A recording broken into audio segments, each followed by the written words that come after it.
കർണാടകയിൽ RSSനെതിരായ നിലപാട് കർക്കശമാക്കുകയാണ് കോൺഗ്രസ് സർക്കാർ.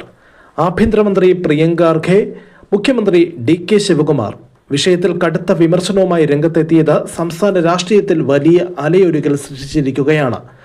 RSSന്റെ രജിസ്ട്രേഷൻ, സാമ്പത്തിക സ്രോതസ്സുകൾ, സാമൂഹിക ഇടപെടലുകൾ എന്നിവയിൽ പൂർണ്ണമായി സുതാര്യത വേണമെന്ന ആവശ്യത്തിൽ കർണാടക സർക്കാർ ഒറ്റക്കെട്ടാണെന്ന സന്ദേശമാണ് ഇതിലൂടെ പുറത്തുവരുന്നത്.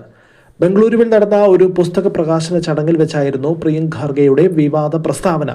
ഒരു ജനാധിപത്യ രാജ്യത്ത് നിയമത്തിന് അതീതമായി പ്രവർത്തിക്കാൻ ഒരു സംഘടനയ്ക്കും അവകാശമില്ല എന്നായിരുന്നു അദ്ദേഹം വ്യക്തമാക്കിയത്. RSS കേവലം ഒരു വ്യക്തികളുടെ കൂട്ടായ്മ മാത്രമാണെന്ന വാദം തള്ളിക്കളഞ്ഞ മന്ത്രി ഭരണഘടനയുടെ ചട്ടക്കൂടിൽ പ്രവർത്തിക്കാൻ RSS ബാധ്യസ്ഥമാണെന്നും ഓർമ്മിപ്പിച്ചു.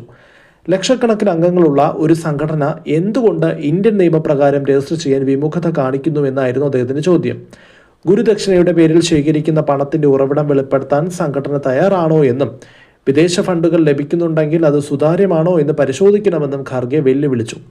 സർക്കാർ സ്ഥാപനങ്ങളെയും പൊതു ഇടങ്ങളെയും വിദേശ പ്രചരണത്തിനായി ചില ശക്തികൾ ഉപയോഗിക്കുന്നുണ്ട് എന്നും അദ്ദേഹം ആരോപിച്ചു. ഈ വിഷയത്തിൽ DK ശിവകുമാറിന്റെ ഇടപെടൽ സർക്കാരിന്റെ നിലപാടിന് കൂടുതൽ ഗൗരവം നൽകുകയാണ്. RSS പോലെയുള്ള സംഘടനകൾക്ക് നിയമത്തിന് മുകളിൽ പ്രവർത്തിക്കാൻ കഴിയില്ല എന്ന് DK ഉറച്ച ശബ്ദത്തിൽ പ്രഖ്യാപിച്ചു. കർണാടകയിൽ സമാധാന അന്തരീക്ഷം തകർക്കാനും വർഗീയ ധ്രുവീകരണം ഉണ്ടാക്കാനും ആരെയും അനുവദിക്കില്ല എന്നും നിയമലംഘനം നടത്തുന്ന ഏത് സംഘടനയ്ക്കെതിരെയും വിട്ടുവീഴ്ച ഇല്ലാത്ത നടപടി ഉണ്ടാകുമെന്നും DK വ്യക്തമാക്കുന്നു.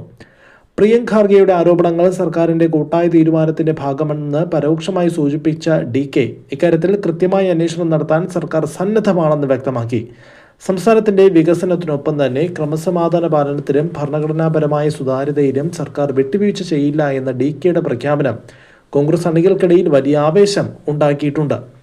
കർണാടകയുടെ വികസന കാര്യങ്ങളിൽ അതീവ ശ്രദ്ധ ചെലുത്തുന്ന DK ശിവകുമാർ വർഗീയ അജണ്ടകൾക്ക് പകരം ജനക്ഷേമ പ്രവർത്തനങ്ങൾക്കാണ് സർക്കാർ മുൻഗണന നൽകുന്നത് എന്നും എടുത്തു പറഞ്ഞു. എന്നാൽ ഭരണഘടനയെ ചോദ്യം ചെയ്യുന്ന രീതിയിലുള്ള പ്രവർത്തനങ്ങൾ അനുവദിക്കില്ല എന്ന് പറയുമ്പോൾ തന്നെ RSSനെ പോലെയുള്ള സംഘടനകളുടെ പ്രവർത്തനങ്ങളെ ജനാധിപത്യപരമായി നേരിടാൻ തന്നെയാണ് സർക്കാർ ഉദ്ദേശിക്കുന്നത്. സർക്കാരിന്റെ ഈ നീക്കത്തെ പ്രതിരോധിക്കാൻ BJP കടുത്ത പ്രതിഷേധവുമായി രംഗത്തെത്തി. ഇതിനെ സർക്കാരിന്റെ ഭരണപരാജയം മറച്ചുവെക്കാനുള്ള തന്ത്രമായും ഹിന്ദുത്വ സംഘടനകളെ വേട്ടയാടാനുള്ള ബോധപൂർവമായ ശ്രമമായി BJP നേതൃത്വം വിശേഷിപ്പിക്കുന്നു. RSSനെ അനാവശ്യമായി വിവാദങ്ങളിലേക്ക് വലിച്ചിഴയ്ക്കുന്നതിനേക്കാൾ കർണാടകയിലെ വികസന കാര്യങ്ങളിലാണ് സർക്കാർ ശ്രദ്ധ കേന്ദ്രീകരിക്കേണ്ടത് എന്ന് അവർ ആവശ്യപ്പെട്ടു.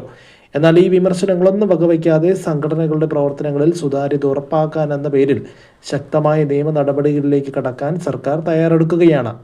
വരാനിരിക്കുന്ന നിയമസഭാ സമ്മേളനത്തിൽ ഈ വിഷയം ഭരണപക്ഷവും പ്രതിപക്ഷവും തമ്മിലുള്ള കടുത്ത വാക്പോരിന് വഴിവെക്കുമെന്ന് ഉറപ്പാണ്. നിയമം എല്ലാവർക്കും ബാധകമാണ്, രജിസ്റ്റർ ചെയ്യൂ, അതല്ല എങ്കിൽ നടപടി നേരിടൂ എന്ന നിലപാടിൽ DK ശിവകുമാറും പ്രിയങ്ക ഖാർഗെയും ഉറച്ചു നിൽക്കുന്നതോടെ വരും ദിവസങ്ങളിൽ കർണാടക രാഷ്ട്രീയത്തിൽ വലിയൊരു അധികാര വടംവലിക്ക് കളമൊരുങ്ങുകയാണ്.